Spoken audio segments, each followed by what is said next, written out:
بسم الله الرحمن الرحيم. السلام عليكم ورحمة الله وبركاته.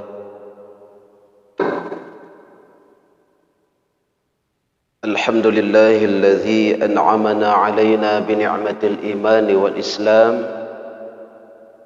أشهد أن لا إله إلا الله وحده لا شريك له، وأشهد أن سيدنا ونبينا محمدا عبده ورسوله الذي لا نبي بعده.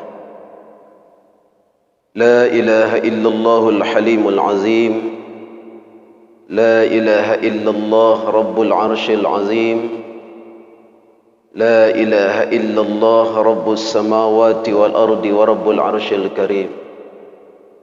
اللهم رب اشرح لي صدري ويسر لي أمري واحلل عقدة من لساني يفقهوا قولي. أما بعد. سبحان الله وبحمده، سبحان الله العظيم، عدد خلقه ورضاء نفسه وزينة عرشه ومداد كلماته. Tuan-tuan guru yang saya muliakan, Ketua Pembangunan Masjid Al-Abrar yang kita muliakan, bapak-bapak, ibu-ibu, seluruh jemaah salat subuh yang insyaallah kita semua dirahmati dan dimuliakan Allah Subhanahu wa taala. Alhamdulillah, tentunya kita bersyukur kepada Allah Subhanahu wa taala atas segala limpah rahmat, karunia, taufik, hidayah yang Allah berikan kepada kita. Pada subuh ini kita bisa berhadir di masjid yang kita cintai ini dalam rangka melaksanakan ibadah kita kepada Allah. Selanjutnya kita isi dengan tausiah mengkaji ayat-ayat Allah, hadis-hadis Nabi. Mudah-mudahan semua amal ibadah kita, khususnya hari ini kita sudah berada di tanggal 9 Rajab, bulan yang sangat mulia. Di antara 12 bulan, Allah katakan ada 4 bulan, arba'atun hurum, 4 bulan yang mulia, dan salah satunya adalah bulan Rajab. Kita berharap dan berdoa Allah berkahi usia kita di bulan Rajab ini, juga di bulan Sya'ban, dan Allah sampaikan usia kita di bulan Ramadan. Amin ya rabbal alamin. Kemudian salawat dan salam tentu tak bosan-bosannya kita hadiahkan ke arwah junjungan alam Nabi kita Muhammad sallallahu alaihi wasallam. Yang mudah-mudahan Bapak Ibu banyaknya kita berselawat kepada beliau, insyaallah kita termasuk umat yang kelak nanti akan mendapatkan syafaat. Amin ya rabbal alamin. Bapak Ibu jemaah yang dirahmati dan dimuliakan Allah, saya perhatikan daftar ustaz-ustaz yang masuk di subuh minggu, luar biasa, ustaz-ustaz kondang semua. Cuma saya aja yang ustaz kandang, Bu. Yang lainnya kondang. Maka saya ambil materi Bapak Ibu, agar kajian kita tersusun, saya ambil materi fikih saja. Khusus di awal pertemuan kita ini, saya mengambil taufik masalah yang berkaitan tentang wudu. Wudu ini sederhana, tapi banyak juga orang yang tidak betul-betul paham dia mengenai wudu.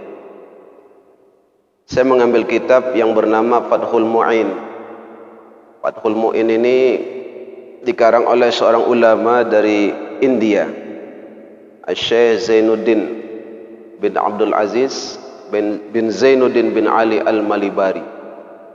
Beliau adalah seorang murid dari seorang ulama fikih yang namanya sudah masyhur kita kenal, Syekh Ibnu Hajar Al-Haytami. Kitab ini kami pelajari dulu di Pondok Pesantren Mustafawiyah Purba Baru. Ini di kelas 2 Bapak Ibu. Di kelas 2 ini sudah kami pelajari. Baik, langsung saja kita mulai untuk mempersingkat waktu.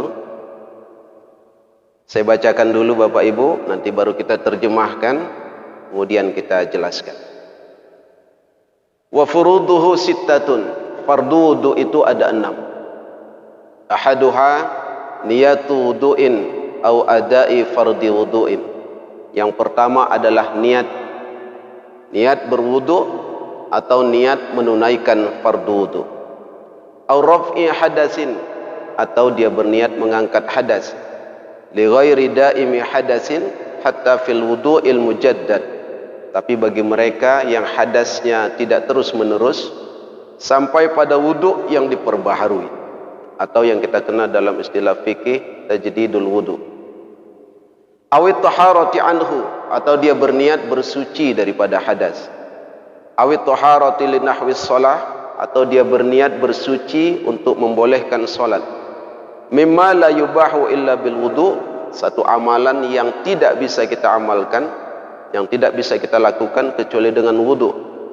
Awis tibahati muftaqirin ila wudu'in kas-salati wa mashil mushafi, atau sesuatu yang berhajat kepada wudu seperti solat dan menyentuh mushaf Al-Quran. Wala takfi niyatu istibahati ma yundabu lahul wudu, tapi tidak memadai niat wudu itu pada satu amalan di mana wudu di dalamnya menjadi sunnah hukumnya. Qiraatul Quran, seperti membaca Al-Quran, awil hadis atau hadis Nabi, wa kadukhuli masjidin wa ziyarati qabrin, atau seperti masuk masjid dan ziarah kubur. Wal aslu fi wujubin niyah khabar innamal a'malu bin niyah, dan asal dalil wajibnya niat khususnya dalam wudu adalah hadis Nabi, innamal a'malu bin niyat, sesungguhnya segala amal itu dengan niat. Ai innama sihhatuha la kamaluha, artinya sahnya amal bukan sempurnanya amal.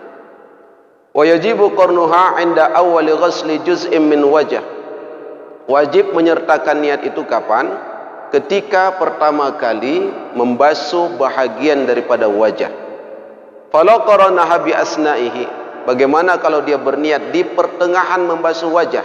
Kafa, memadailah niat itu. Wa wajaba i'adatu ghusli ma sabaqaha, tapi dia wajib mengulangi basuhan yang sebelumnya. Wala yakfi qarnuha bima qablu, tidak boleh meletakkan niat pada sebelum membasuh wajah. Haitsu lam yastashibha ila ghusli syai'in minhu, sekira dia tidak mungkin mempersamakannya dengan sebagian dari basuhan itu. Wa ma qaranaha wa awwaluhu, basuhan yang dibaringi niat itulah yang dihitung awal basuhannya. Fatafutu sunnatul madmadah in ghassala ma'aha syai'un minal wajh ka humratis syafati ba'da niyah, maka lepaslah kesunahan berkumur-kumur walaupun dapat juga terbasuh sebahagian wajah bersama berkumur-kumur seperti bibir luar sesudah niat. Wal ula, maka yang utama adalah ayu farriqan niyah, dia mesti membedakan niat. Bi ayyan wiya inda kulli min ghaslil kaffaini, dia berniat setiap dia membasuh kedua tangan. Wal madmadati wal intinsyaki sunnatul wudu, berkumur-kumur memasukkan air ke hidung dengan niat sunnah wudu. Thumma faradal wudu inda ghaslil wajhi, kemudian dia berniat fardu wudu ketika membasuh wajah. Hatta la tafutahu fadilatu istishabin niyah min awwalihi, sehingga tidak hilang keutamaan niyah dari awalnya. Wa fadilatul madmadati wal intinsyaki ma'an ghisali humratil syafat, juga fadilah keutamaan berkumur-kumur sampai memasukkan air ke hidung beserta membasuh bahagian daripada bibir. Sampai di situ saja dulu Bapak Ibu, kita coba jelaskan.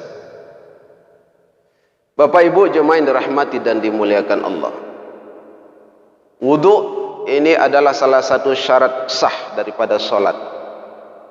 Solat kita tidak akan sah kalau wudu kita tidak sah.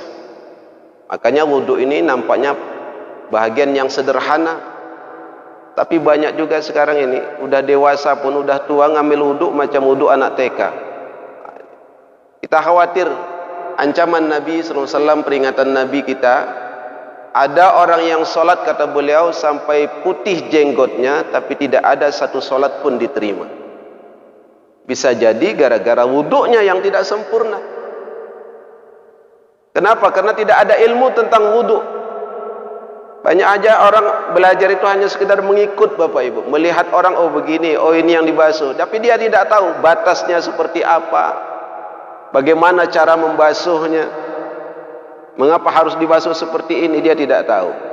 Maka pada subuh ini kita coba mengkaji, memang dasar ini ulang kaji namanya, balik kampung istilahnya Bapak Ibu. Tapi tidak apa-apa, insyaallah dengan kita mengkaji ada dasarnya seperti ini, kita semakin yakin terhadap apa yang kita amalkan. Fardu wudu itu ada 6. Kalau sudah namanya fardu, artinya tak boleh ditinggalkan. Yang 6 ini, satu saja hilang, maka tak sah wudunya. Tak sah. Apa itu? Niat.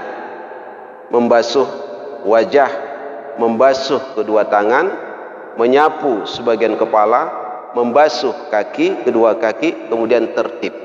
Ini yang 6 ini. Yang 6 ini 2 dalilnya dari hadis Nabi dan 4 dari Al-Quranul Karim. Jadi kalau dirinci Bapak Ibu, 4 dari Al-Quran, 2 dari hadis Nabi. Mana yang dari Al-Quran? Yang kedua membasuh wajah, kemudian membasuh kedua tangan, kemudian menyapu sebagian kepala, membasuh kaki. Ini dalilnya dari Al-Quran, surah Al-Ma'idah ayat 6. Ya ayyuhalladzina amanu idza qumtum ilas shalah faghsilu wujuhakum. Wahai orang yang beriman, ketika engkau hendak menegakkan salat, maka basuh wajahmu. Wa aydiyakum ilal marafiq, tangan sampai siku. Wamsahu bi ru'usikum, sapu, usap sebagian kepalamu. Warjulakum ilal ka'bain, dan kaki sampai kedua mata kaki. Ini hadis apa dalilnya? Dari Al-Qur'an. Sementara yang pertama dan yang keenam, niat dan tertib itu secara terperinci hadisnya apa dalilnya dari hadis Nabi sallallahu alaihi wasallam. Jadi yang 6 ini Bapak Ibu, tidak ada yang boleh satu pun kita tinggalkan dalam masalah wudu. Ahaduha, yang pertama adalah niat. Niat. Inilah rukun yang pertama dalam wudu. Jadi kalau kita mengkaji masalah niat ini Bapak Ibu, ada beberapa hal yang harus kita tahu tentang niat. Yang pertama, apa itu niat? Apa definisi niat? Yang kedua, apa hukumnya niat? Khususnya dalam ibadah wudu ini, apa hukumnya niat? Kemudian apa sih tujuan niat? Mengapa setiap ibadah itu harus ada niat? Kemudian apalagi di mana tempatnya niat? Di mana tempatnya niat? Kemudian bagaimana tata cara kita berniat, khususnya dalam ibadah wudu. Bapak Ibu jemaah yang dirahmati dan dimuliakan Allah, pertama definisi niat. Apa itu niat? Niat menurut bahasa adalah al-qasdu, menyengaja. Itulah niat, keinginan, cita-cita. Bapak Ibu berangkat dari rumah tadi menuju masjid, itu kalau menurut bahasa sudah niat, tapi menurut bahasa. Mau kemana Pak? Mau ke masjid. Ngapain? Sholat subuh. Itu sudah niat, tapi menurut bahasa, menurut agama itu belum niat. Kalau sempat sudah niat, kita ada keinginan dari rumah beranjak ke masjid mau sholat subuh, kita niat, jumpa di jalan kawan, sempat lagi ngobrol lagi. Kadang tak sedikit orang dari rumah dia mau niat sholat, sampai di tengah jalan nggak jadi sholat. Bapak mau kemana? Mau sholat maghrib. Oh sekarang Pak ada bagi-bagi duit di rumah Pak Ketua. Siapa yang datang katanya dapat 2 juta. Kira-kira langsung ke masjid atau singgah dulu Pak? Belok dulu. Jadi kalau sudah masuk niat, berarti dia masuk dalam ibadah. Kalau dia sudah dimulai dengan niat, artinya dia sudah masuk dalam ibadah. Jadi kalau sudah kita masuk dalam ibadah, nggak mungkin lagi kita boleh berbicara. Makanya dalam sholat, awal ibadah dalam sholat itu kapan? Ketika takbir. Itulah awal ibadah dalam sholat. Makanya definisi niat menurut agama, istilah itu adalah qasdu syai' muqtarinan bi fi'lihi, menyengaja sesuatu disertai melakukannya. Itulah sebenarnya definisi niat Bapak Ibu. Tapi kalau eksekusinya kemudian, keinginannya sekarang, tapi eksekusinya belakangan, itu bukan niat, itu namanya azam. Azam itu cita-cita, keinginan. Kita semua kalau ditanya mau berangkat haji, mau. Itu namanya cita-cita, keinginan. Mau masuk surga, mau. Semua ditanya mau. Itu namanya azam, cita-cita. Makanya dalam solat Bapak Ibu, kapan itu niat? Kapan kita berniat dalam solat? Ketika takbir. Kenapa ketika takbir? Karena awal ibadah dalam solat adalah takbir. Awalu aqwalun wa af'alun muftatahatun bitakbir wa mukhtatamatun bitaslim. Itulah definisi solat. Aqwalun wa af'alun, beberapa ucapan, bacaan dan perbuatan yang dimulai dengan takbir dan diakhiri dengan salam. Makanya dalam mazhab Syafi'i, kadang takbirnya itu agak lama. Allahu Akbar. Tapi kalau kita pergi sholat di Masjidil Haram, Masjid Nabawi, mereka imamnya itu takbirnya cepat Bapak Ibu. Allahu Akbar. Cepat. Jadi seolah-olah mereka enggak berniat. Kenapa? Karena dalam mazhab mereka, niat itu dalam sholat itu bukan di dalam takbir, tapi sesaat sebelum takbir. Tapi kalau dalam mazhab Syafi'i, memang niat itu ketika kita melapaskan takbir Allahu Akbar, maka dalam Allahu Akbar itulah kita berniat. Nah, itu definisi niat. Kemudian, apa hukumnya niat? Hukumnya niat dalam kebanyakan ibadah, hukum niat itu wajib dalam kebanyakan ibadah. Tapi ada juga beberapa ibadah yang niat itu enggak wajib. Apa contohnya? Memandikan jenazah. Memandikan jenazah itu kan wajib, fardu kifayah. Memandikan, mengkafani, mensolatkan, kemudian mengebumikan. Ini wajib. Tapi ternyata niat ketika kita memandikan jenazah itu tidak wajib. Niatnya itu hukumnya sunnah. Artinya Bapak Ibu kalau menjadi Bilal, dia menyiram, dia bersih istinja, bersihkannya najis-najisnya, bersihkannya semua, kemudian dia mandikan sesuai dengan syariat kita lah, sampai air ke seluruh tubuh, udah sah mandinya, walaupun dia nggak berniat. Karena niat ketika memandikan itu hukumnya sunnah. Tapi beda mewudukkannya. Mewudukkan jenazah itu hukumnya sunnah. Tapi ketika kita mewudukkan, maka wajib kita berniat. Wajib berniat. Bahkan mewudukkan jenazah itu Bapak Ibu lebih afdolnya itu, lebih sempurnanya itu bukan setelah memandikan. Banyak saya perhatikan Bilal-Bilal itu, mereka wudukkan itu setelah mandi baru diwudukkan. Sunnahnya tidak seperti itu. Sunnah mewudukkan jenazah itu sebelum mandi.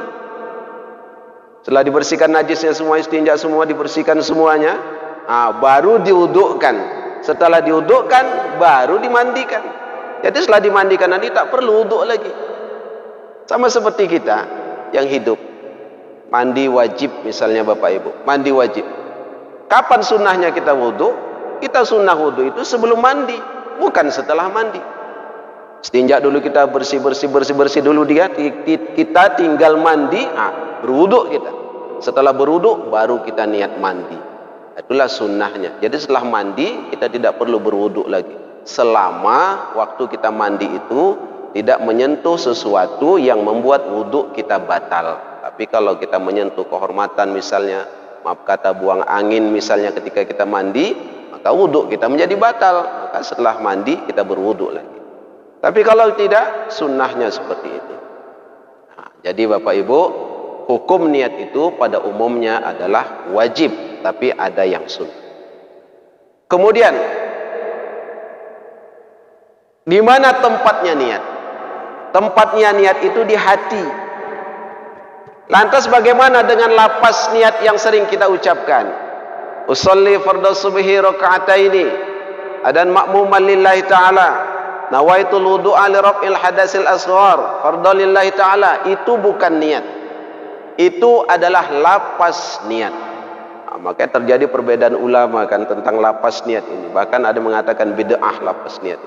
Memang itu bukan niat. Itu lapas niat. Niat itu mana? Niat itu letaknya di hati. Makanya usolli nawaitu shauma ghadin, itu bukan niat. Niat itu letaknya di hati. Ada kesengajaan melakukan suatu amalan. Itulah niat. Lantas kalau begitu untuk apa lapas niat yang selama ini kita ucapkan? Apa gunanya? itu gunanya liyusa'idal lisanul qalba, untuk menambah konsentrasi hati. Untuk menambah konsentrasi hati. Karena hati kita ini Bapak Ibu tak ada berhenti bercakap.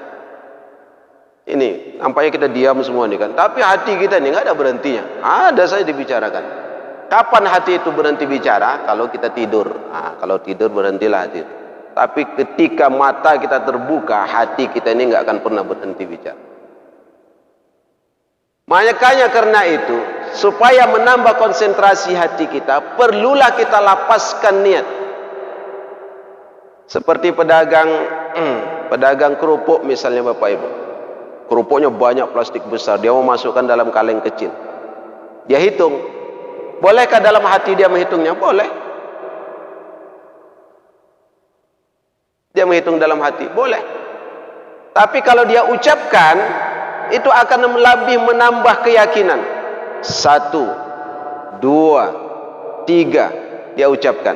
Boleh aja nggak diucapkannya. Tapi jangan dikejuti. Kalau dikejuti bisa hilang semua. Sampai 101, ada yang ngejuti dari belakang, hilang. Berapa ada dia, dibongkarnya lagi. Tapi kalau diucapkannya, maka semakin kuat. Sama seperti kita nonton bola Pak. Begitu gol, langsung kita tepuk tangan. Hore, gol. Padahal kalau nggak diucapkan, tetap juga gol. Tapi menunjukkan kegirangan hati tadi, maka diucapkannya. Maka lapas niat itu gunanya itu. Karena dalam mazhab Syafi'i, lapas niat itu mustahab. Boleh, dianjurkan bahkan untuk menguatkan, menambah konsentrasi hati kita. Itu gunanya lapas niat. Tapi di mana tempat niat? Tempat niat itu letaknya di hati. Baik. Apa tujuan niat? Apa tujuan niat? Kenapa kita harus berniat? Niat itu tujuannya Bapak Ibu untuk pertama membedakan mana ibadah, mana yang bukan ibadah. Nih kita tadi pagi kita mandi subuh. Anak lajang mandi. Yang udah berkeluarga pun mandi. Ada sini yang lajang. Ustaz lajang. Lajang lah. Beda nggak Bapak Ibu yang lajang, yang gadis mandi dengan yang udah berkeluarga mandi? Anak lajang pagi tadi kira-kira mandi basah apa tidak? Pasti mandi basah lah, mana ada mandi kering Pak. Basah semua. Anak lajang mandi, yang gadis pun mandi, yang berkeluarga pun mandi, sama-sama mandi basah. Tapi anak lajang mandi nggak ada nilai ibadahnya. Tapi yang berkeluarga ada nilai ibadahnya. Makanya belum berkeluarga, cepat berkeluarga.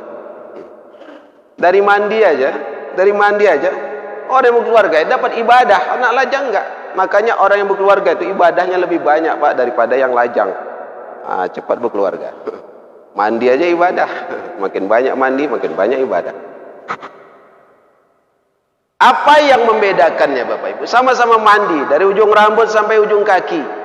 Yang membedakannya niat. Yang membedakannya niat. Sama-sama pakai sampo, sama-sama pakai sabun, sama-sama pakai air. Yang membedakannya niat. Bahkan anak lajang, anak gadis nggak mandi pun nggak apa-apa. Tapi kalau yang berkeluarga, dia mandi wajib kan ibadah, berdosa dia kalau tak mandi. Tapi mandi dia berpahala. Yang membedakan apa? Niat. Itu yang pertama. Yang kedua, membedakan level ibadah itu. Itu juga niat. Hari Jumat, kan kita sunnah mandi hari Jumat. Sunnah, anak lajang mandi Jumat. Yang berkeluarga pun mandi. Tapi anak lajang cuma sunnah hukumnya Pak. Tapi yang berkeluarga, udah berhubungan, dia wajib mandi. Membedakan level ibadah itu antara yang sunnah dengan yang wajib apa? Niat. Maka niat itu membedakan mana ibadah, mana yang bukan ibadah. Bahkan pada dalam ilmu tasawuf, niat itu sangat penting Bapak Ibu. Niat yang benar. Amalan-amalan yang mubah, yang biasa, yang gak ada pahalanya, kalau didasari dengan niat yang betul, itu akan jadi pahala. Nilai bedanya kita orang-orang awam dengan para nabi, para wali-wali Allah, orang-orang salik yang menuju Allah.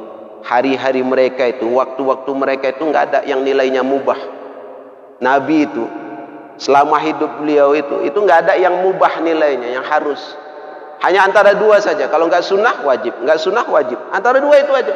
Sementara kita ini masih banyak lagi hal-hal yang mubah yang kita lakukan. Tidur itu kan mubah, tapi bagi mereka bisa bernilai ibadah. Apa yang membedakan itu? Niat. Makan itu kan mubah, tapi bagi mereka bisa nilai ibadah. Minum kan mubah, tapi bagi mereka bisa nilai ibadah. Apa yang membedakannya? Niat. Jadi niat itu bisa membedakan antara yang mubah dengan yang sunnah, antara yang sunnah dengan yang wajib. Itu adalah niat. Luar biasanya niat itu Bapak Ibu. Luar biasanya niat. Bahkan kena pengaruhnya niat ini sampai apa kata Nabi dalam sebuah hadisnya, al-qatilu wal maqtulu finnar.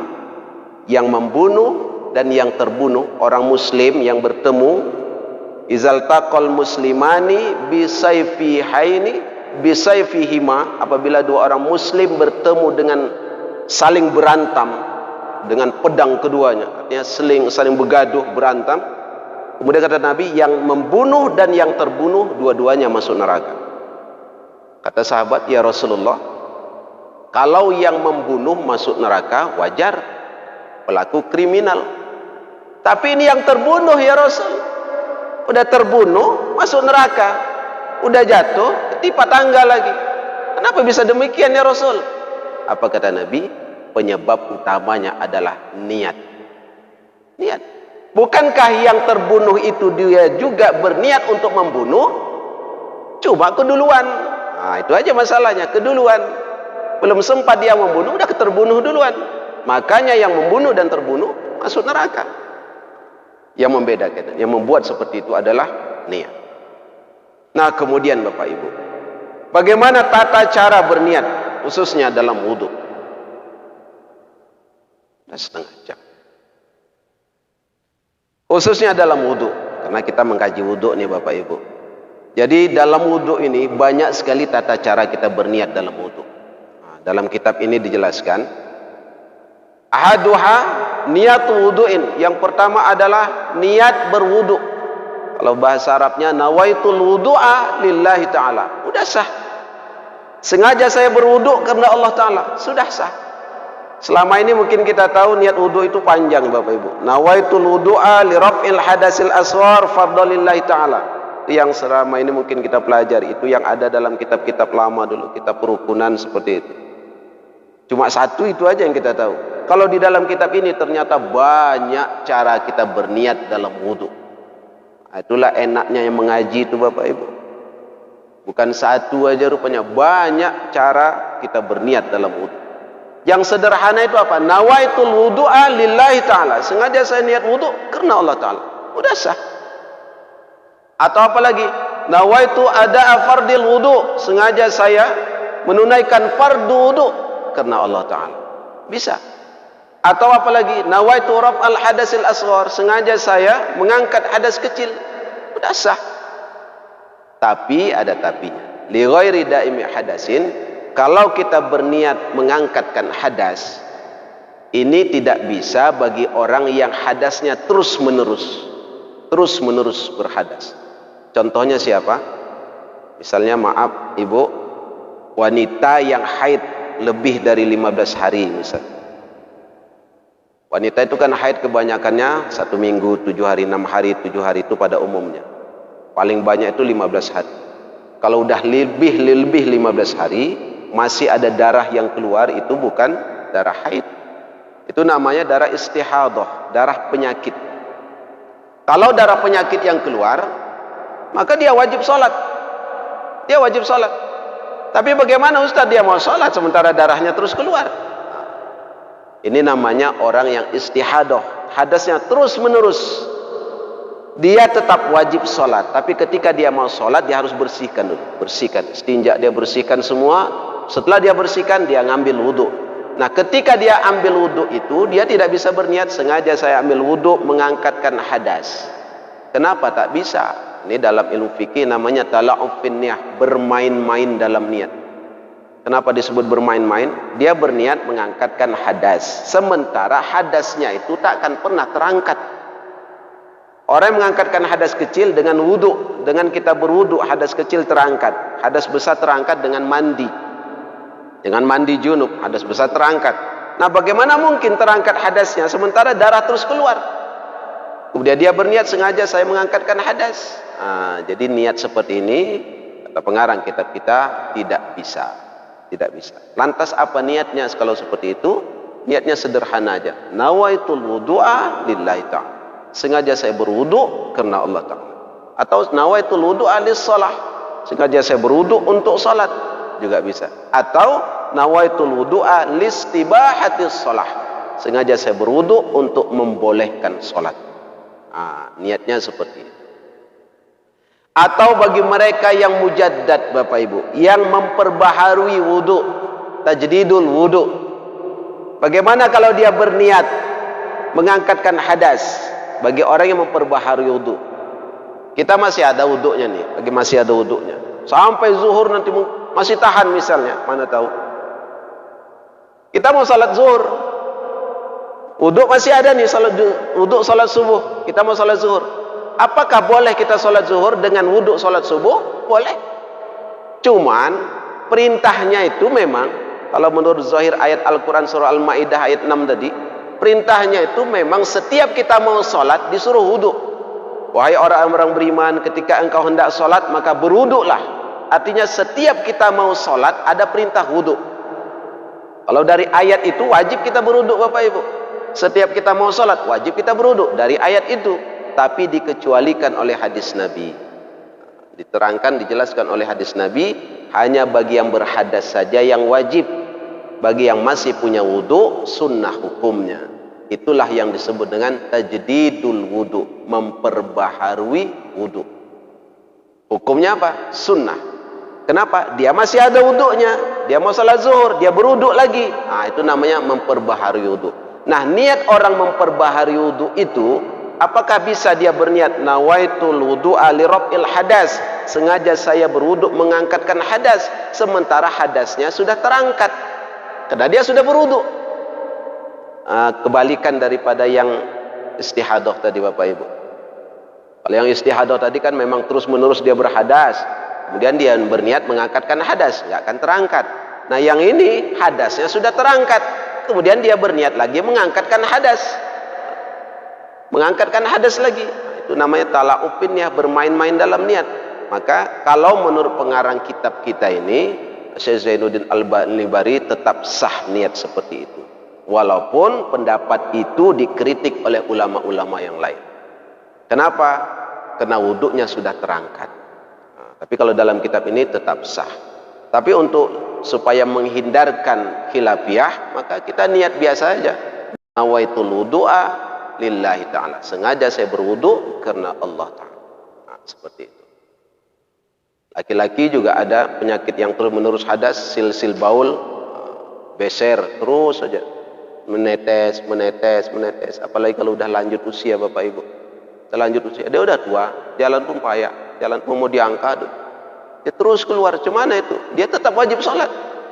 Cemana wuduknya? Dia tetap ambil wuduk. Tetap ambil wudu listibahatis shalah, untuk membolehkan salat.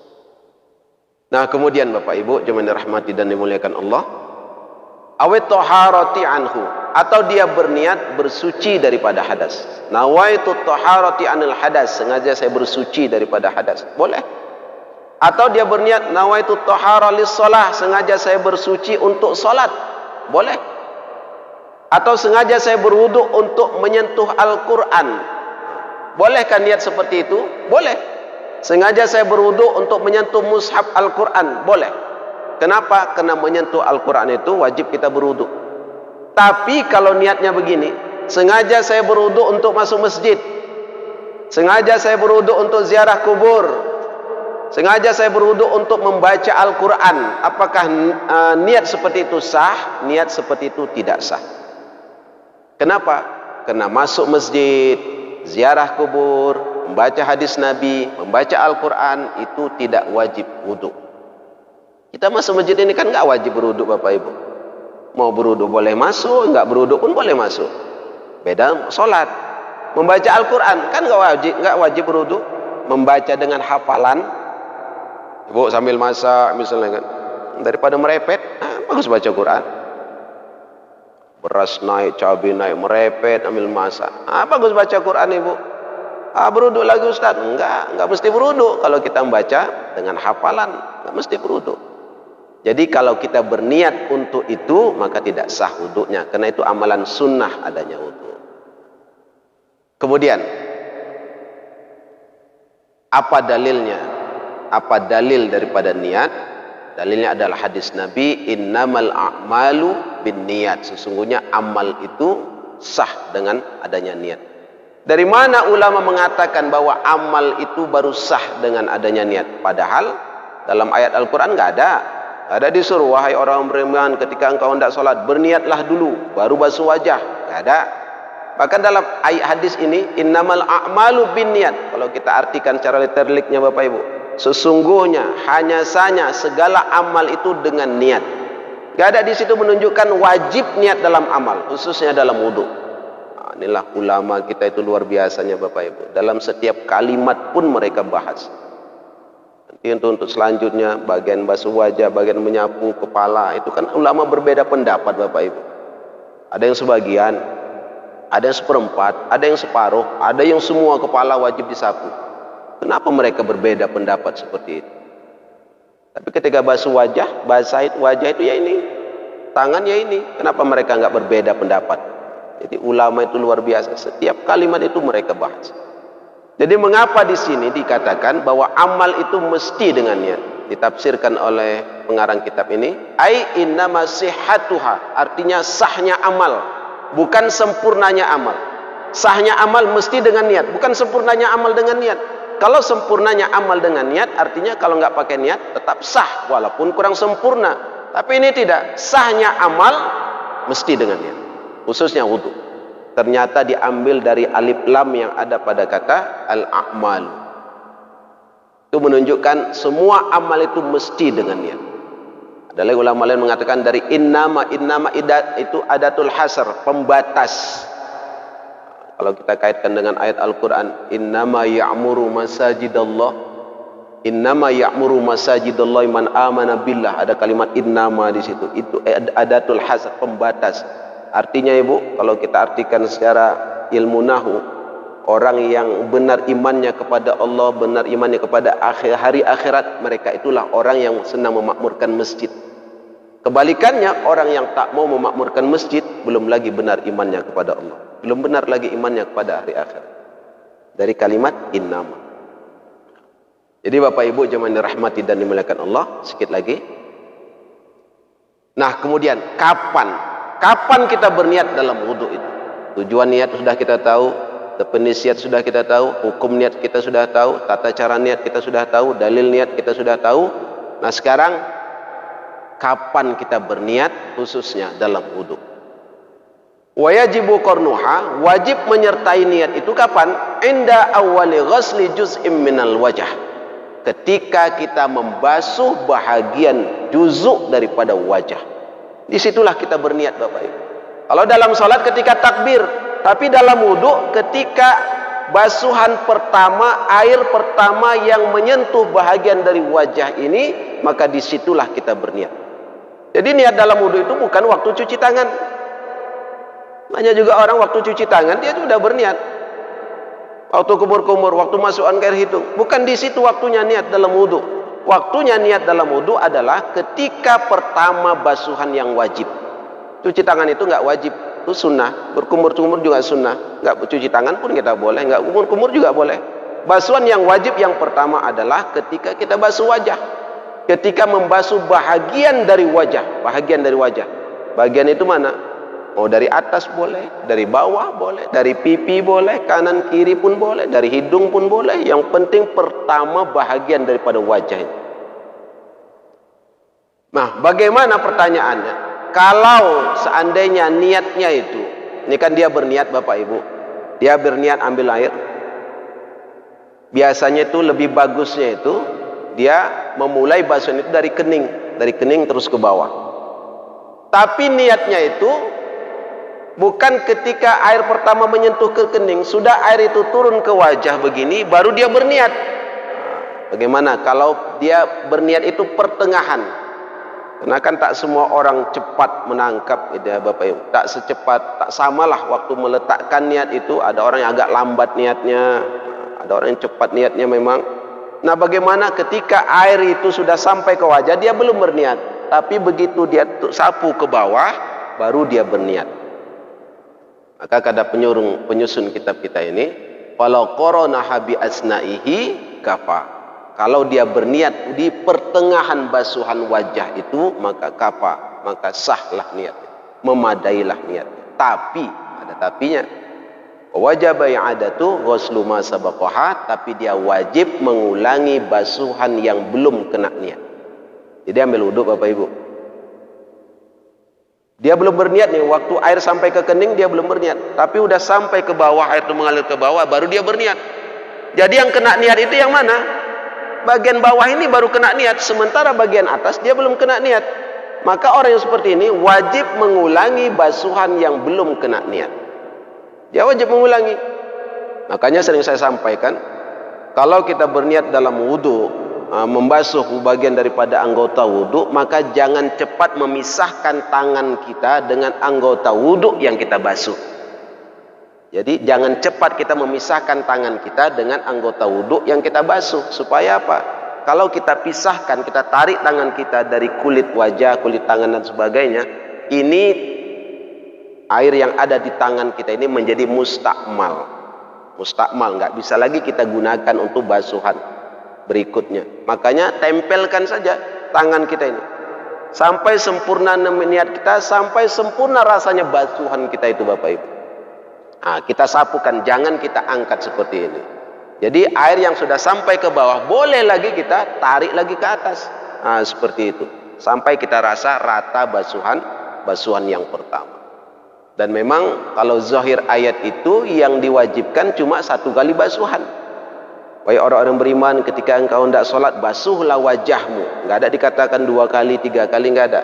Sekali aja pun sudah sah. Asalkan basuhan yang pertama itu rata, sempurna, udah sah. Kedua, ketiga itu hukumnya sunnah. Nah, kemudian Bapak Ibu jemaah dirahmati dan dimuliakan Allah, ada lagi yang ingin saya sampaikan melalui kitab ini. Amal itu kan dihitung dia ibadah setelah adanya niat. Nah, niat wudu itu kapan? Ketika kita basuh wajah. Disitulah baru dia dihitung ibadah. Sebelum ada niat, walaupun kita basuh muka Bapak Ibu 100 kali kita basuh muka, nggak ada ibadahnya. Kenapa? Karena nggak ada niat. Kapan kita dapat ibadah, nilai ibadah? Ketika ada niat. Ketika dimulai dengan niat itulah dihitung ibadah. Cuman masalahnya kebanyakan kita jemaah, dia berniat, dia melakukan sunnah wudhu Bapak Ibu. Kayak sholat wudhu kita pagi tadi lah, subuh tadi sebelum sholat, kan kita lakukan sunnah wudhu, kita cuci tangan, kita kumur-kumur, kita masukkan air ke hidung, itu kan sunnah wudhu. Cuma masalahnya, berniat enggak kita waktu kita cuci tangan itu? Berniat enggak kira-kira? Karena selama ini kan sering kita cuci tangan, apalagi masa-masa covid begini Bapak Ibu. Ya awal-awal dulu di bulan 1, bulan 2, oh saya asal masuk rumah, orang rumah, bang cuci tangan. Keluar sebentar, bang, cuci tangan. Keluar sebentar, bang, cuci tangan. Satu hari berapa kali cuci tangan? Istri saya modelnya penakut kali Bapak Ibu. Jangan-jangan tuh bang, tuh ada corona, kami nggak mau kena. Anak-anak main-main sebentar, masuk cuci tangan. Habis sebentarnya sabun tuh Bapak Ibu. Nah kan biasa kita cuci tangan, tapi karena nggak ada niat, itu nggak dihitung ibadah. Nah samalah seperti kita mau berwudu, kita cuci tangan, kita berkumur-kumur, kita masukkan air hidung. Maka menurut pengarang kitab Syekh Zainuddin Al-Bari, dia mesti membedakan niat, mana yang sunnah, mana yang wajib. Dia mesti bedakan niat. Fal aula ayyu farriqan niyah. Nah, ketika dia cuci tangan, dia kumur-kumur, dia masukkan air ke hidung, dia mesti niat melakukan niat sunnah wudu. Udah itu dia niat, barulah dia berniat fardu wudu. Nah, barulah ketika dia basuh wajah, dia berniat lagi. Niatnya apa? Fardu wudu, mengambil wudu. Tapi ketika cuci tangan, dia berniat melakukan sunnah-sunnah wudu. Jadi kalau bahasa Arabnya, nawaitu ada sunanil wudu. Sengaja saya melakukan sunnah-sunnah wudu. Baru ada pahalanya. Kalau nggak ada niat, nggak ada pahalanya. Innamal a'malu binniyat wa innamal likulli imri'in ma nawa. Seseorang itu akan mendapatkan apa yang dia niatkan. Jadi kalau nggak ada niatnya Bapak Ibu, hanya cuci tangan aja. Orang pun cuci tangan, bangun tidur lagi, cuci tangan, kumur-kumur, sikat gigi lagi. Tapi kalau nggak ada niat, nggak ada nilai ibadah di sana. Jadi kalau selama kita berwudu Bapak Ibu, nggak ada niatnya, berarti nggak ada nilai ibadah yang kita dapatkan. Jadi Bapak Ibu jemaah yang dirahmati dan dimuliakan Allah, itu sajalah kajian kita pada subuh ini. Hampir jam 7 Bapak Ibu. Mudah-mudahan yang sedikit ini bisa menambah ilmu kepada kita. Selama ini kita belum tahu, bisa kita tahu. Ini nggak bisa selesai Bapak Ibu. Baru satu ini, insyaallah selanjutnya nanti kita lanjutkan yang kedua dan yang ketiga. Sampai di sini kira-kira ada yang mau ditanya sebelum kita tutup dengan doa. Alhamdulillah, udah paham.